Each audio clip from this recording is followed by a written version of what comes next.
Hello बच्चों, नमस्कार। स्वागत है आप सभी का डाउटनेट पर। देखिए, नीट 2024 का एग्ज़ाम आने वाला है। अभी नहीं, मई में आएगा 2024 में। लेकिन उसकी प्रिपरेशन के लिए हमें थोड़ा सा आइडिया ज़रूर होना चाहिए, रफ आइडिया हमारे पास ये होना चाहिए कि 2024 में नीट का जो एग्ज़ाम आने वाला है उसमें बायो का पेपर कैसा आएगा। तो एक पुराने जो नीट के एग्ज़ाम हुए हैं उनके बेसिस पर उनका एनालिसिस करके आज हम देखने वाले हैं कि पर्टिकुलरली बायो का एग्ज़ाम कैसा आने वाला है, उसमें क्वेश्चंस कौन से किस तरीके से आएंगे। ठीक है।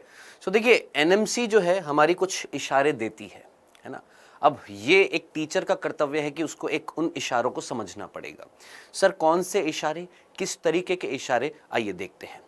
सबसे पहले हम यहाँ पर बात करेंगे नीट 2021 में, 22 में, 23 में और 24 में हम एनालिसिस करेंगे कि किस तरीके से क्वेश्चंस आएंगे। बेसिकली मैंने यहाँ पर क्वेश्चंस को डिवाइड किया है 3 तरीके से। एक तो नॉर्मल क्वेश्चंस जो आपके आते हैं, कंसेप्चुअल क्वेश्चंस, उसमें कोई दिक्कत नहीं है, वो तो आते ही आते हैं। ये 3 मेजर कैटेगरी के क्वेश्चंस आपने देखे होंगे। एक होते हैं कौन कौन से, हमारे AR क्वेश्चन, ठीक है, कथन कारण वाले क्वेश्चन, असर्शन रीजन वाले क्वेश्चन जिनको हम बोलते हैं। एक कथन दिया होता है, उसका कारण दिया होता है, फिर ऑप्शंस में पूछा जाता है ना। सो ऐसे क्वेश्चंस में ना आपके कंसेप्ट बहुत जोरदार होने चाहिए, जबरदस्त कंसेप्ट होने चाहिए। मतलब मैं ये मानता हूं कि अगर आपने किसी चैप्टर के लगभग 25 से 30 क्वेश्चन भी AR क्वेश्चंस कर लिए हैं तो आपको उस चैप्टर की बिल्कुल जबरदस्त नॉलेज हो जाएगी।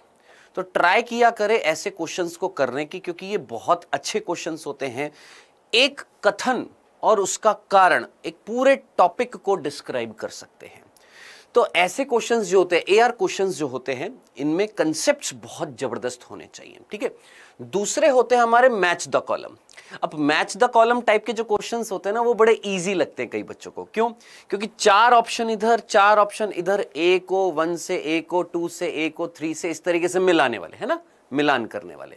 तो ये बहुत, इसमें क्या चाहिए होती है, फुर्ती चाहिए होती है, तेजी चाहिए होती है। फटाफट आपने पहला ऑप्शन देखा, A ऑप्शन, अच्छा इन 4 में से कहीं पर दिख रहा है, आपने फटाफट ऑप्शंस में से देखा, अच्छा यहां पर दिख रहा है, और आपको फुल कॉन्फिडेंस है कि A का सेकंड है या थर्ड है या फोर्थ है या फर्स्ट है, जोन सा भी है, आपने देखा, अच्छा किसी ऑप्शंस में नहीं है, फटाफट टिक किया।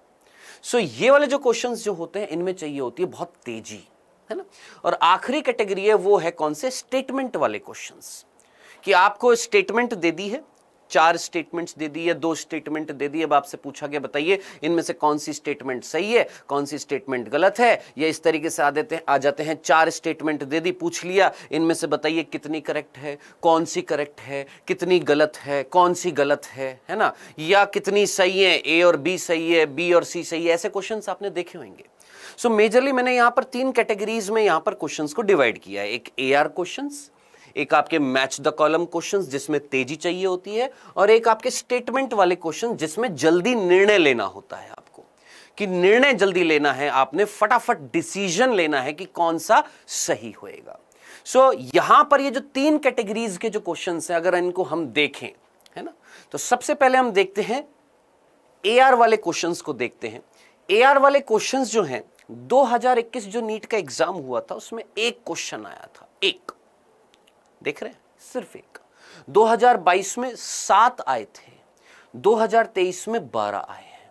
यानी ये जो AR क्वेश्चंस जो हैं, इनकी नंबर बढ़ती गई है समय दर समय, साल दर साल क्या हुई है, इंक्रीज हुआ है किसका, AR क्वेश्चंस का।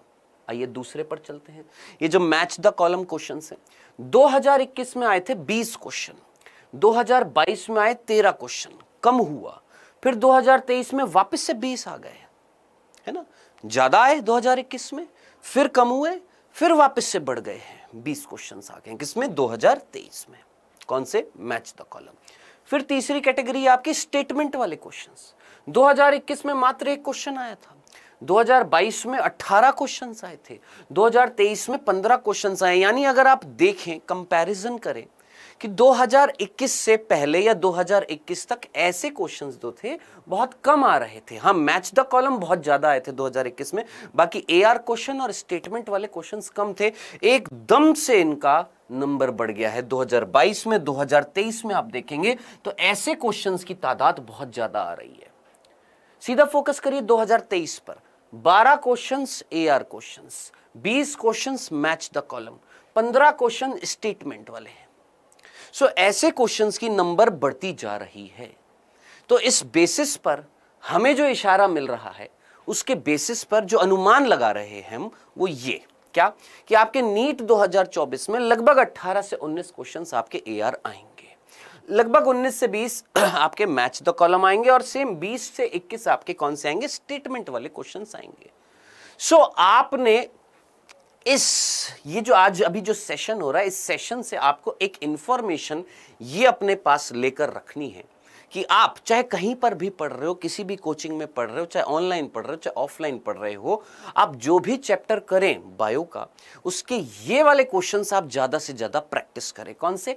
एआर क्वेश्चंस की प्रैक्टिस ज्यादा से ज्यादा करें, मैच द कॉलम जो क्वेश्चंस होते हैं उनकी प्रैक्टिस ज्यादा से ज्यादा करें, स्टेटमेंट वाले जो क्वेश्चंस होते हैं इनकी प्रैक्टिस ज्यादा से ज्यादा करिए।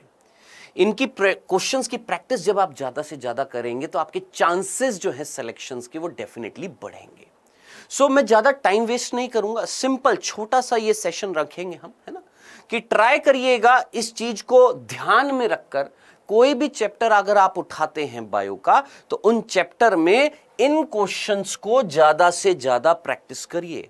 आज की डेट में हर बच्चे क्या करते हैं, जो नॉर्मल क्वेश्चन, एक क्वेश्चन उसके 4 ऑप्शन, वो प्रैक्टिस कर लेते हैं। इन क्वेश्चंस की प्रैक्टिस थोड़ी कम कर रहे हैं। आप खुद देखिए ना दोस्त, किस तरीके से नंबर इंक्रीज हुआ है ऐसे क्वेश्चंस का।